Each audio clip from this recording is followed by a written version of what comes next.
आज हम जिस कवि की कविताओं का अध्ययन करने जा रहे हैं, ऐसे में महाकवि भूषण, जिनका जन्म एक ऐसे समय में हुआ था जब भारतवर्ष में चारों ओर घोर विलासिता, दयनीयता, लाचारता आदि का वातावरण पनपा हुआ था।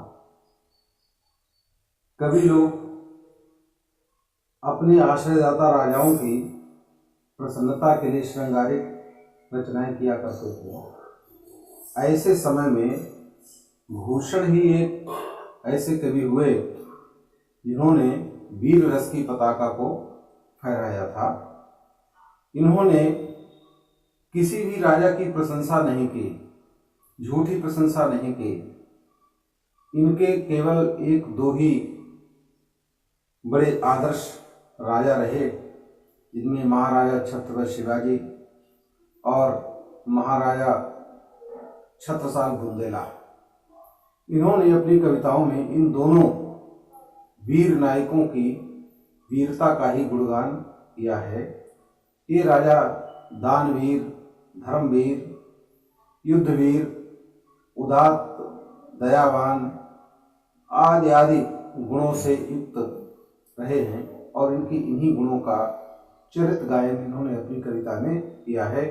आज हम भूषण की इन्हीं दो राजाओं पर आधारित कुछ पंक्तियों का, जो हमारे पाठ्यक्रम में संकलित हैं, उनका अध्ययन करेंगे।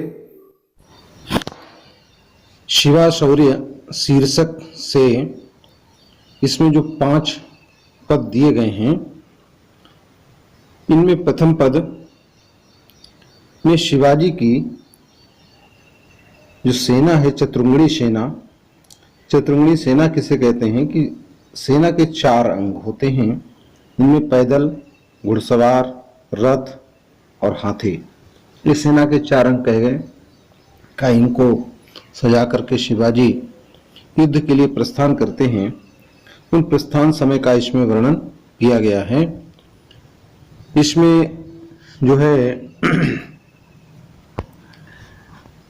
मनहरण कवित्व छंद है। साज चतुरंग सैन्य अंगमय उमंगधारी, सरजा शिवाजी जंग जीतन चलत हैं। साज चतुरंग सैन्य अंगमय उमंगधारी, सरजा शिवाजी जंग जीतन चलत हैं। भूषण भनत नाद बिहद नगारन के, नदी नद मद गैवरन के रलत हैं। ऐल फैल खैल भैल खलक में गैल गैल, गजन की ठैल पैल सैल उलसत हैं। ऐल फैल खैल भैल खलक में गैल गैल, गजन की ठैल पैल सैल उलसत हैं। तारा सो तरनी धूरी धारा में लगत जिमी, थारा पर पारा पारा वार यूं हलत हैं। ये कवित्व छंद है। इसमें वीर रस है, ओज गुण है। मुक्तक शैली में इसको लिखा गया है, शुद्ध साहित्यिक ब्रज भाषा में लिखा गया है। इसमें शिवाजी की चतुरंगणी सेना के प्रस्थान का बड़ी सुंदर ढंग से वर्णन किया है। जब शिवाजी की सेना चलती है तो उसके चलने के कारण आकाश में धूल उठती है, हाथियों के कानों से मद गिरता है। मद क्या होता है कि हाथी जब जोश में आता है तो उसके कानों से एक चिपचिपा पीप जैसा जो पदार्थ निकलता है, उसको मद कहा जाता है। और इसमें अतिशयोक्ति इत्यादि अनुप्रास हैं, उपमा है, उत्प्रेक्षा इत्यादि जैसे अलंकार सम्मिलित किए गए हैं। तो साज चतुरंग सैन्य अंगमय उमंगधारी, भूषण कवि कहते हैं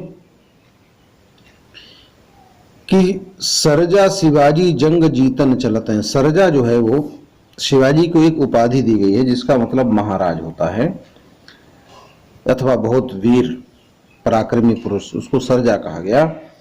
तो कहा कि सरजा शिवाजी माने महाराज शिवाजी अपनी चतुरंगणी सेना को सजा करके तथा अंगमय उमंगधारे, अपने अंग अंग में उत्साह का संचार करके, उमंग माने उत्साह का संचार करके जंग जीतन चलत हैं, जंग माने युद्ध जीतने के लिए जा रहे हैं। ऐसे समय पर भूषण भनत नाद बिहद नगारन के। भूषण और भनत माने कहते हैं, भूषण कवि कहते हैं उस समय नाद माने ध्वनि अथवा आवाज, स्वर, बिहद माने बहुत बड़ा, नगारन माने नगाड़ों का। उस समय नगाड़ों का तेज स्वर हो रहा था, तेज आवाज हो रही थी, और हाथी जो है वो जोश में आ गए नगाड़ों की आवाज को सुनकर के। तो उनकी जो कनपटी है, कान है, उससे बहने वाला जो मद है वो इतना अधिक बह रहा है कि जैसे नदी, नद, नद माने नाला, कि नदी और नालों में, और गैवरन माने हाथी, और रलत है माने बाढ़ सी आ गई है, कि या बह रहा है कि हाथियों का जो मद है नदी नालों में बह रहा है, इतना मद गिर रहा है। अतिशयोक्ति अलंकार है कि ऐल फैल खैल भैल खलक में गैल गैल। जब शिवाजी की सेना, विशाल सेना चारों ओर फैल गई तो संपूर्ण संसार में ऐल फैल माने भगदड़, खैल भैल माने खलबली, और खलक माने संसार में, यहां तक कि गली गली में, कि संसार की गली गली में भगदड़ और खलबली मच गई। गजन की ठैल पैल सैल उलसत है। गजन माने हाथियों की, और ठैल पैल माने धक्का मुक्की के कारण, सैल माने पर्वत, उलसत है माने उखड़ रहे हैं, कि हाथियों की धक्का मुक्की के कारण पर्वत उखड़ने लगते हैं, और जब वे चलते हैं तो उस विशाल सेना के चलने से बहुत अधिक धूल उड़ रही है। तो आकाश में जो स्थित सूर्य है वो धूल उड़ने के कारण कैसा दिखाई देता है कि तारासो तारणी, तारणी माने सूर्य, धूल धारा माने धूल के बवंडर में, धूल के समूह में, लगत जिम माने लगता है, जिम माने जैसे, तारा प्रारंभ में कह दिया कि तारे के समान उस धूल के बवंडर में सूर्य दिखाई देता है, कि अत्यधिक धूल उड़ने के कारण आकाश में चमकता हुआ सूर्य तारे के समान लगता, उपमालंकार है। और सेना जो है उसकी जो धमक है, चलती है, उसके भार से, हाथियों के पैरों के चलने की धमक से समुद्र का जल ऐसे हिल रहा है जैसे थाली में रखा हुआ पारा हिलता है।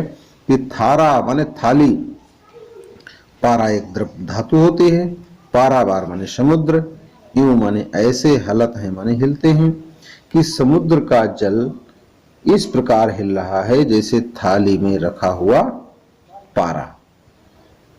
इसमें भाषा ब्रज है, कवित्व छंद है, और मुक्तक शैली है, वीर रस है, ओज गुण है, अनुप्रास, अतिशयोक्ति, उपमा, उत्प्रेक्षा, पुनरुक्ति, प्रकाश जैसे इत्यादि अलंकार हैं। बहुत सुंदर छंद है। आप इन छंदों को अपनी कॉपी पर इनका अर्थ लिखिएगा, व्याख्या लिखिएगा, बार बार इनको पढ़िएगा। अगला पद देखें। बाने फहराने घए राने घंटा गजन के, नाही ठहराने राव राने देश देश के। बाने फहराने घए राने घंटा गजन के, नाही ठहराने राव राने देश देश के। नग भहराने ग्राम नगर पराने सुने, बाजत निशाने शिवराज जू नरेश के। हाथने के हौदा ओ कसाने कुंभ कुंजन के, भवन को बजाने अली छूटे लट केस के। दल की दरारन ते कमठ करारे फूटे, केरा के से पात बिहराने फन से सके। कि जब शिवाजी की सेना ने प्रस्थान किया तो उसका जो प्रभाव है संसार के लोगों पर, अन्य देश, दूसरे देश के राजाओं पर कैसे कैसे हुआ, इसका इसमें वर्णन किया है। कि बाने फहराने, बाने माने झंडे, फहराने फाने फहरा रहे हैं।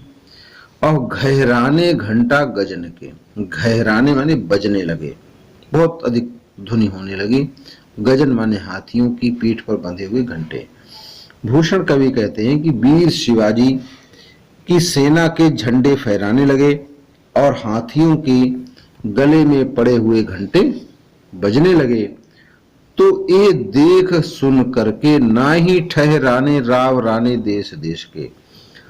राव और राणे माने राजा इत्यादि लोग, कि जो राजा लोग थे वे देश देश के अड़ोस पड़ोस के जितने भी राव राणा शासक थे वो कोई भी ठहर नहीं सके, अर्थात सभी राव राणा जो भी थे सबके सब भयभीत हो गए और अपनी अपनी रक्षा का उपाय करने लगे। जब शिवाजी की सेना का प्रस्थान हुआ तो नग भय राने, नग माने पर्वत, भयराने माने डगमगाने लगे। तो शिवाजी की सेना के प्रस्थान के भय से पर्वत जो थे वो डगमगाने लगे। ग्राम नगर पराने सुने, तो पराने माने भागने लगे, प्रस्थान करने लगे। कौन? गांव के गांव, नगर के नगर। जब उनको ये समाचार मिला कि बाजत निशाने शिवराज जू नरेश के, कि महाराजा शिवाजी के निशाने माने युद्ध के बाजे, और बाजत माने बज रहे हैं, उनकी आवाज को सुन करके गांव के गांव, नगर के नगर, अर्थात अड़ोस पड़ोस के रहने वाले गांव नगरों के लोग ये कह करके भागने लगे कि शिवाजी के नगाड़े बज रहे हैं। तात्पर्य मतलब है कि शिवाजी के नगाड़ों की आवाज को सुन करके ही लोग अपनी अपनी रक्षा के लिए इधर उधर भागने लगे। हाथिन के हौदाओं कसाने कुंभ कुंजन के, कि हाथियों के कुंभ स्थल पर, अर्थात जो पीठ और गर्दन का भाग होता है वो कुंभ स्थल कहलाता है। तो उनकी पीठ पर एक पालकी नुमा जो आकृति होती है उसको हौदा कहा जाता है। उसको बड़ी मजबूती के साथ रस्सियों से बांधा जाता है। तो भूषण कवि कहते हैं जब हाथी बड़ी तेजी के साथ चले तो उनके चलने से उनकी पीठ पर बंधे हुए हौदे के जो बंधन थे वो उकसाने माने ढीले पड़ गए, और उनके हाथियों के कनपट्टी से जो मद बह रहा था उस मद पर अनेक भौरे आकर के मंडराने लगे थे। और जब हाथी चले तो उनके साथ साथ भी भौरे भी उड़ने लगे।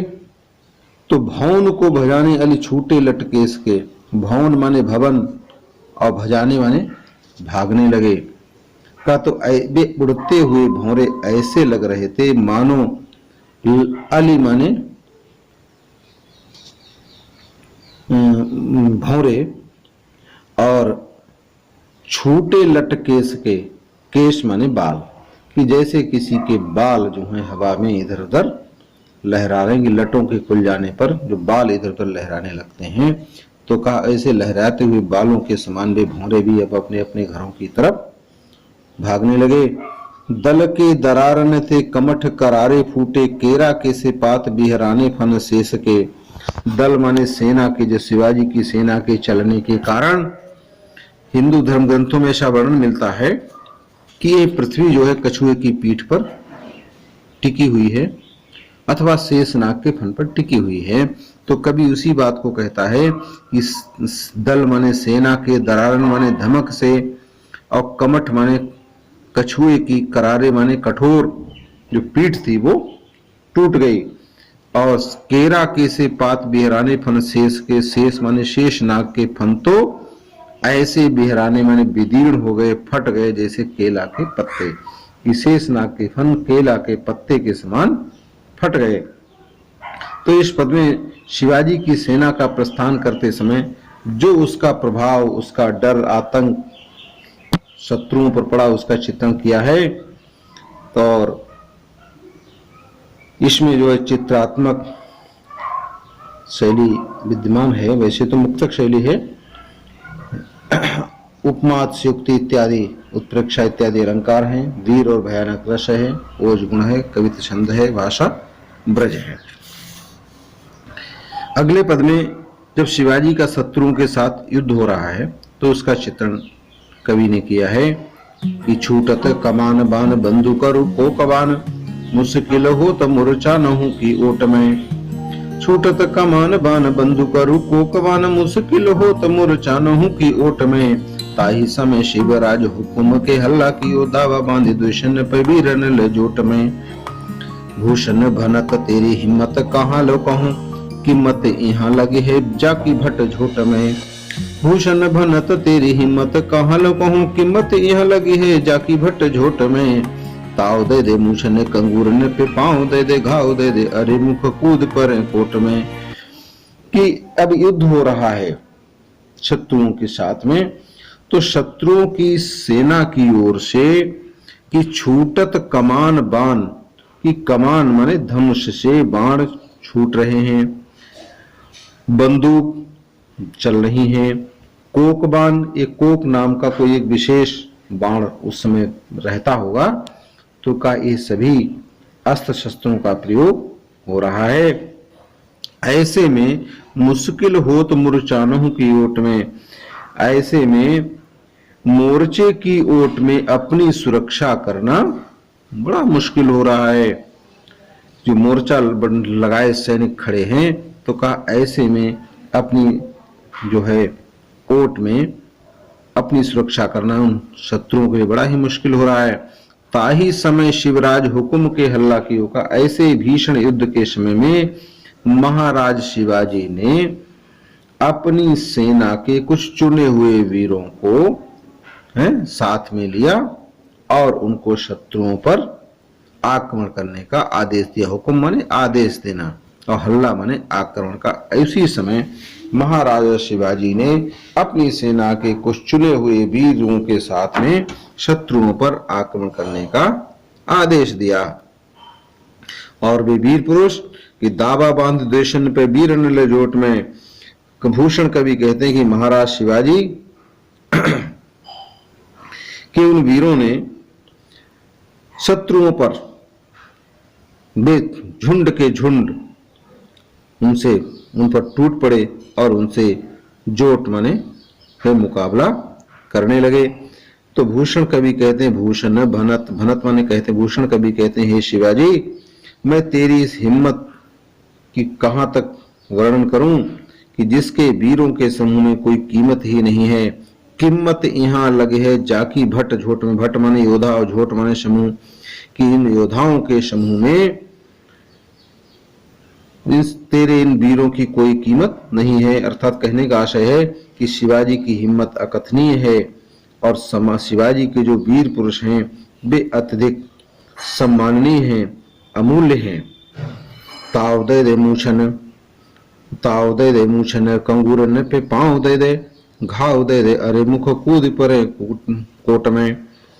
कि वे तेरे वीर पुरुष, तेरी सेना के वे दुर्धर्ष वीर अपनी मूछों पर ताव दे देकर शत्रुओं के कोट माने किले पर जो कंगूरे लगे हुए हैं कि उन पर पैर रख करके शत्रु सैनिकों को घायल करके घाव दे दे। अरिमुख, अरि माने शत्रु का, शत्रु सैनिकों को घायल करके अथवा उनको मार करके कूद पड़े कोट में। कोट माने किले के अंदर कूद पड़ते हैं। तो इसमें भी भूषण ने युद्ध को स्वयं अपनी आंखों से साक्षात रूप में देखा था, इसलिए भी युद्ध का ऐसा स्वाभाविक वर्णन करने में सफल रहे। इसमें भी भाषा ब्रज है, मुक्तक शैली, अनुप्रास इत्यादि अलंकार है, वीर रस है, ओज गुण है, कवित छंद है। इंद्र निज हेरत फिरत गज इंद्र अरु, इंद्र को अनुज हेरे दुग्धनधीश को। इंद्र निज हेरत फिरत गज इंद्र अरु, इंद्र को अनुज हेरे दुग्धनधीश को। भूषण भनत सुर सरिता को, हंस हेरे विधि हेरे हंस को। चकोर रजनीश को साहितन सरजायु करनी करी है तवे, हो तो है चंभो देव कोटियो 33 को। पावतन हेरे तेरे जसमय हिराने निज गिरि को, गिरी से हेरे गिरी जा गिरीश को। इस पद में भूषण ने शिवाजी के यश का मनोहारी चित्रण किया है कि शिवाजी के उज्जवल यश में बहुत सी वस्तुएं खो गई हैं जिनका मिलना कठिन है। तो कहा भी कौन कौन सी वस्तुएं खो गई कि इंद्र निज हेरत। भूषण कवि कहते हैं कि इंद्र निज मने अपने, हेरत मने खोज रहे हैं, फिरत मने फिर रहे हैं। और गजेंद्र माने हाथियों का राजा अर्थात अपने ऐरावत हाथी को। कि भूषण कवि कहते हैं कि इंद्र अपने ऐरावत हाथी को खोजते फिर रहे हैं और इंद्र को अनुज अर्थात भगवान विष्णु अपने दुग्धनधीश अर्थात क्षीर सागर को खोज रहे हैं। भूषण भनत। भूषण कवि कहते हैं सुर सरिता को हंस हेरे। सुर सरिता माने मानसरोवर को, हंस मानसरोवर में रहा करते हैं कि हंस जो है वो अपने मानसरोवर को खोज रहे हैं। और हंस वाहन किसका है? ब्रह्मा जी का। तो विधि हेरे हंस को। ब्रह्मा जी जो है, विधि माने ब्रह्मा जी अपने हंस को खोजते फिर रहे हैं। और चकोर रजनीश को, चकोर जो है वो अपने चंद्रमा को खोज रहे हैं। शाही तने शरजा यूं करनी करी है तवय। कि शाही तने, शाही माने शाह जी के, तने माने पुत्र अर्थात महाराज शिवाजी ने आपने जो ऐसा कार्य किया है, इस कार्य के कारण होत है अचंबो देव कोटियों 33 को, कि जिसको देख करके 33 करोड़ देवताओं को भी बड़ा ही आश्चर्य होता है कि पावत न हेरे तेरे जस में हिराने निज। कि हे शिवाजी, सब तुम्हारे यश की इस उज्जवल कीर्ति में, उसकी चकाचौंध में सभी अपनी अपनी वस्तुओं को, अपने अपने लोगों को खोजते फिर रहे हैं कि पावत, लेकिन फिर भी पावत ना, उसको प्राप्त नहीं कर पा रहे हैं। कि पावत ना हेरे तेरे जसमय हिराने निज। कि वे हिराने माने खो गए, कि वे सब अपनी ऐसे खो गए हैं कि वे सभी एक दूसरे को खोज रहे, लेकिन कोई किसी को प्राप्त नहीं कर पा रहा है। गिरि को गिरीश हेरे। गिरि माने पर्वत और गिरीश माने भगवान शंकर। कि भगवान शंकर जो है वो अपने कैलाश को खोजते फिर रहे हैं। और गिरिजा माने पार्वती जी, गिरीश माने शंकर को, भगवान पार्वती जो भगवान शंकर को खोज रही हैं। यश का रंग सफेद माना जाता है, इसलिए शिवाजी ने, भूषण ने शिवाजी के उज्जवल एवं श्वेत यश में अनेक वस्तुएं समाहित कर दी हैं। इसकी भाषा ब्रज है, शैली मुक्ता के अलंकार अतिशयोक्ति एवं अनुप्रास है, रस अद्भुत रस है और छंद मनहरण कवित्व छंद है। इसके बाद में अंतिम पद देखें इसका, शिवा शौर्य का। प्रेतनी पिशाचरो निशाचर निशाचरी हूँ, मिल मिले आपस में गावत बधाई है। प्रेतनी पिशाच और निशाचर निशाचरी हूँ, मिली मिले आपस में गावत बधाई है। भैरव भूत प्रेत भूरि भूधर भयंकर से जुत जुत जोगनी जमात जोरी आई है।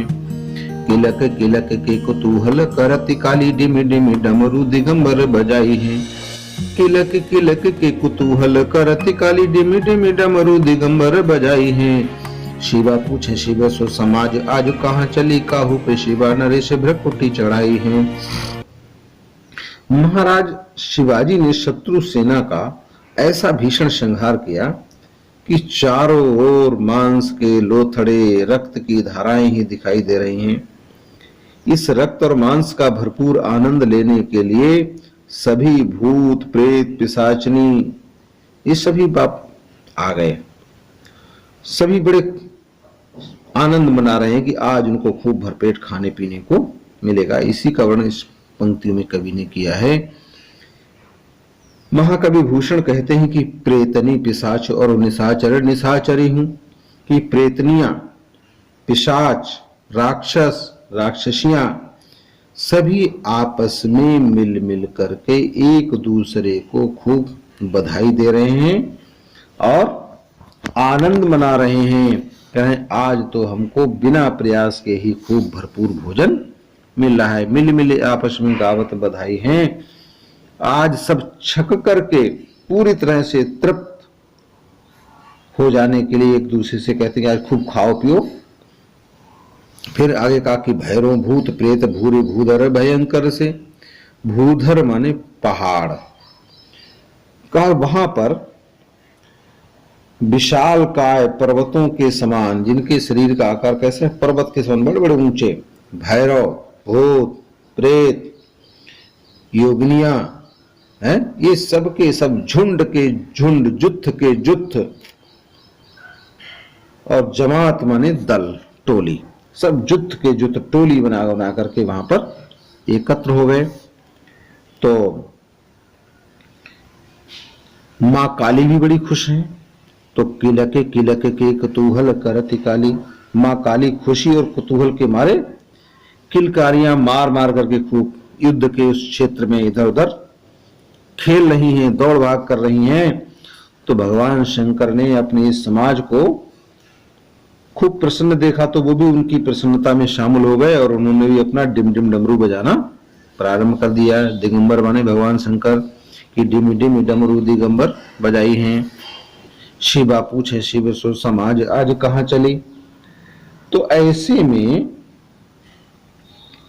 माता पार्वती भूत प्रेत आदि शिवगणों को जाते देख करके भगवान शंकर से शिव पूछती हैं कि हे स्वामी, आज ये तुम्हारा समाज अर्थात जो भूत प्रेतों का समूह है वो कहाँ जा रहा है, कहाँ चला गया।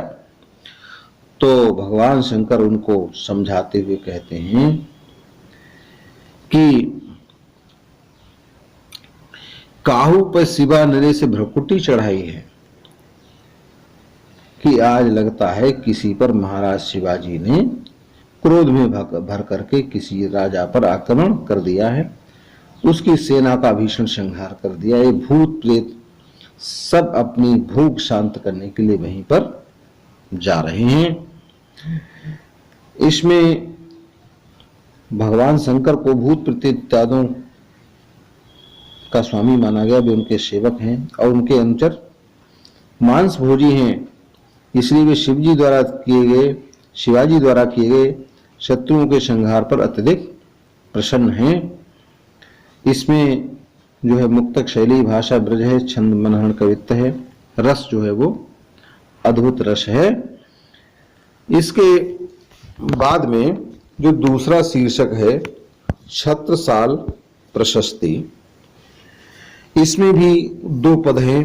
जैसे कि हम जानते हैं कि उन्होंने अपने दो राजाओं का ही गुणगान किया है, तो इन दो पदों में छत्रसाल की वीरता का चित्रण किया गया है।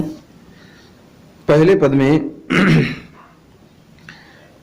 जो महाराज छत्रसाल हैं उनकी तलवार का बड़ी ही ओजपूर्ण ढंग से कवि ने चित्रण किया है। इसमें लिखा है उसने कि निकसत मयानते मयूख है प्रलय भानु कैसी, फारे तम तुम से गयंदन के जाल को। निकसत मयानते मयूख है प्रलय भानु कैसी, फारे तम तुम से गयंदन के जाल को। लागत लपट कंठ बैरिनी के नागन श्री रुद्र ही रिझावे दे मुंडन के माल को। लाल छितिपाल छत्रसाल महाबाहुबली, कहाँ लो बखान करो तेरी करवाल को। प्रतिभट कटक कटीले के ते काट काट कालिका सिकिल की कले उदेत काल को। भूषण कवि कहते हैं कि निकसत मयानते मयूखे प्रलय भानु कैसी, जब छत्रसाल की तलवार मयान से निकलती है तो निकलते हुए तलवार कैसी प्रतीत होती है। मयूख माने किरणें और प्रलय माने प्रलयकालीन, कि जैसे प्रातःकालीन सूर्य की समान प्रचंड और भयंकर रूप से किरणें चमकने लगती हैं, का उसी तरह से वह चमचमाती हुई तलवार जब मयान से निकलती है तो प्रातःकालीन सूर्य के समान चमचमाती हुई निकलती है। और जैसे सूर्य अंधकार रूपी हाथियों के समूह को मार काट डालता है, तो कब ऐसी फारे तम तोम से गयंदन के जाल को। ये घने अंधकार के समान काले और विशाल काय हाथियों के समूह को चीर फाड़ डालती है। गयंदन माने हाथी। लागते लपट कंठ बैरिनी के नागनिशी, जब वही तलवार शत्रुओं की गर्दन पर पड़ती है तो उसके लिए कवि कहता है कि वह तलवार नागिन के समान, सर्पिणी के समान शत्रुओं के कंठों से, उनकी गर्दनों से जब लिपटती है, लिपट करके तो वह उनके प्राणों को ही हरण कर लेती है। बैरिन माने शत्रु कि रुद्र ही रिजावे दे दे मुंडन के माल को, और इस प्रकार शत्रुओं की मुंडों की माला दे दे करके वह भगवान शंकर को, रुद्र ही माने भगवान शंकर को प्रसन्न करती है। तात्पर्य है कि 76 साल की तलवार मुंडों की माला पहनने वाले भगवान शंकर को शत्रुओं के मुंड दे दे करके प्रसन्न कर देती है। लाल छितिपाल छत्रसाल महाबाहुबली, कहां लो बखान करो तेरी करवाल को। करवाल माने तलवार। भूषण कवि कहते हैं कि हे महाप्रतापी पृथ्वी पुत्र चिरंजीवी छत्रसाल, तेरी इस अद्भुत तलवार का और तेरी इस तलवार की शक्ति का मैं कहां तक वर्णन करूं, अर्थात शब्दों के माध्यम से तेरी इस तलवार की प्रशंसा करना संभव नहीं है। कि प्रतिभट कटक कटीले केते काट काटे। प्रतिभट माने शत्रु पक्ष के जो योद्धा हैं, और उनको वो ऐसे काटती है कि जैसे तेरी तलवार कोई कांटेदार झाड़ियों, जैसे आप जानते हैं कांटेदार झाड़ियां हैं, उनके कांटे जरा देर में इधर उधर चुभ जाते हैं हमारे शरीर में, तो कहा कांटेदार झाड़ियों के समान दुख प्रदान करने वाले कटीले के ते काट काट, कटीले माने कांटेदार, कांटेदार झाड़ियों के समान शत्रु पक्ष के इन योद्धाओं, दुख प्रदान करने वाले योद्धाओं के को काट काट करके कि कालिका सी माने काली देवी के समान, किलक माने किलकारी मारती हुई, कलेऊ माने नाश्ता, देत काल को, काल माने यमराज को, कि तेरी ये तलवार कांटेदार झाड़ियों के समान दुख प्रदान करने वाले शत्रु सेनाओं को काट काट करके काली देवी के समान किलकारी मारती हुई मानो यमराज को नाश्ता कराती हो।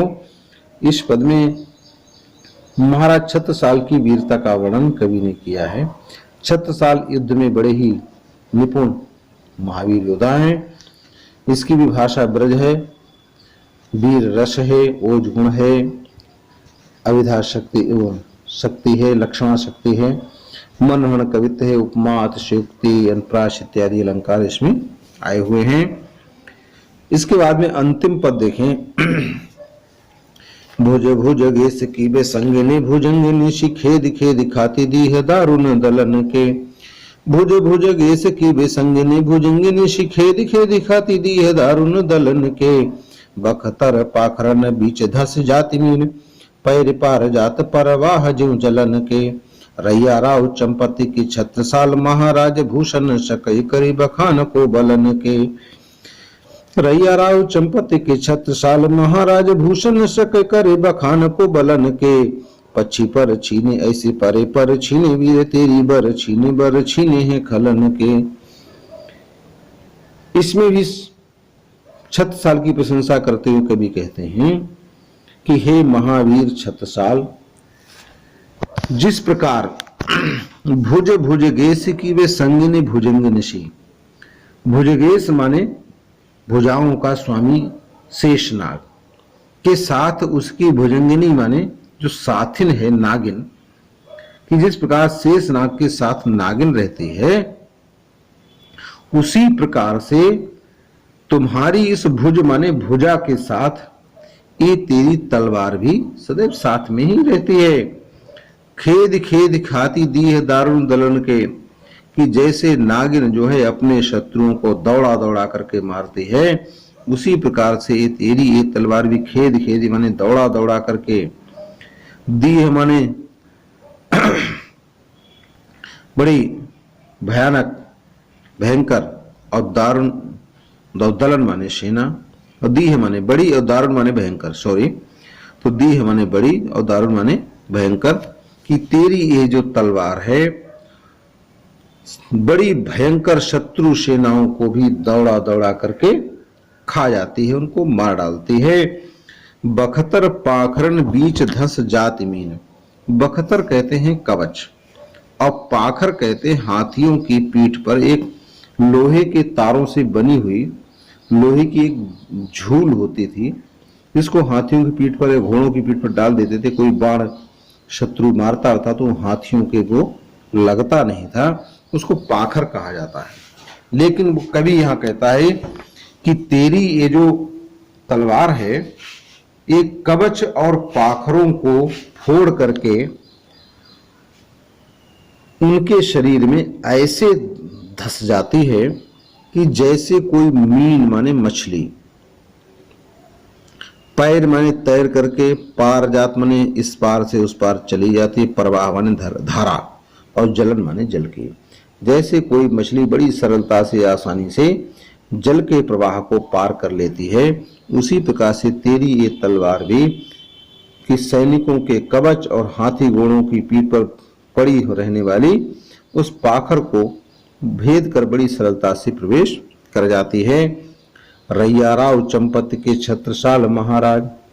रैयाराव माने राजाओं के राजा हैं, महाराज चंपति के पुत्र महाराज छत्रसाल। तेरी इस शक्ति और पराक्रम, बलन माने पराक्रम का भूषण कहाँ तक वर्णन करे, उसका वर्णन कौन कर सकता है।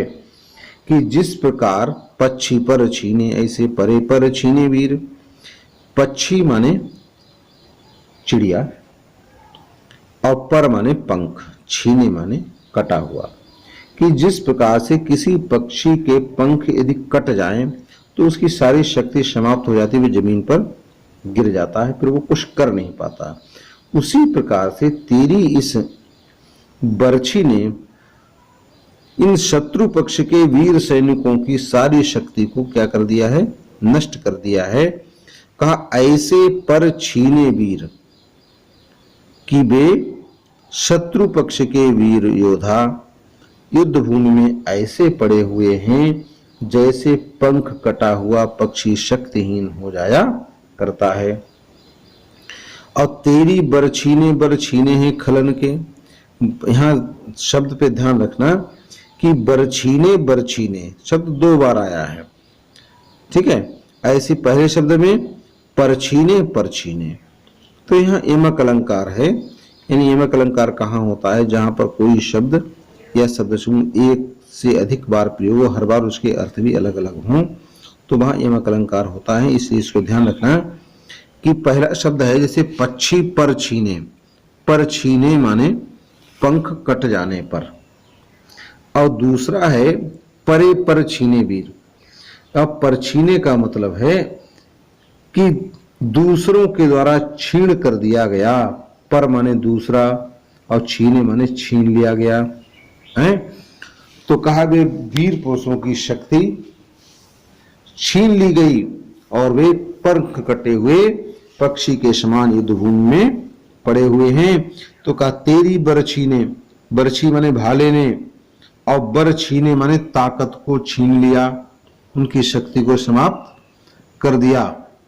तो कहा ऐसे वे बरछीने माने बल से छीण शत्रु, हाथ पैर कटे हुए शत्रु सैनिक, और खलन माने दुष्ट, कि वे दुष्ट यानी शत्रु पक्ष के वे दुष्ट योद्धा जिनकी ताकत को तेरी इस भाले ने छीन लिया है, वे शक्तिहीन वीर पंख कटे हुए पक्षी के समान युद्ध भूमि में पड़े हुए हैं। इसकी भी भाषा ब्रज है और उपमा अनुप्रास एमक इत्यादि अलंकार हैं। मुक्तक शैली है, वीर रस है, लक्षणा शक्ति और मनहरण कवित्व छंद है। इन सभी छंदों को आप इनका खूब अध्ययन करिए, स्वाध्याय करिए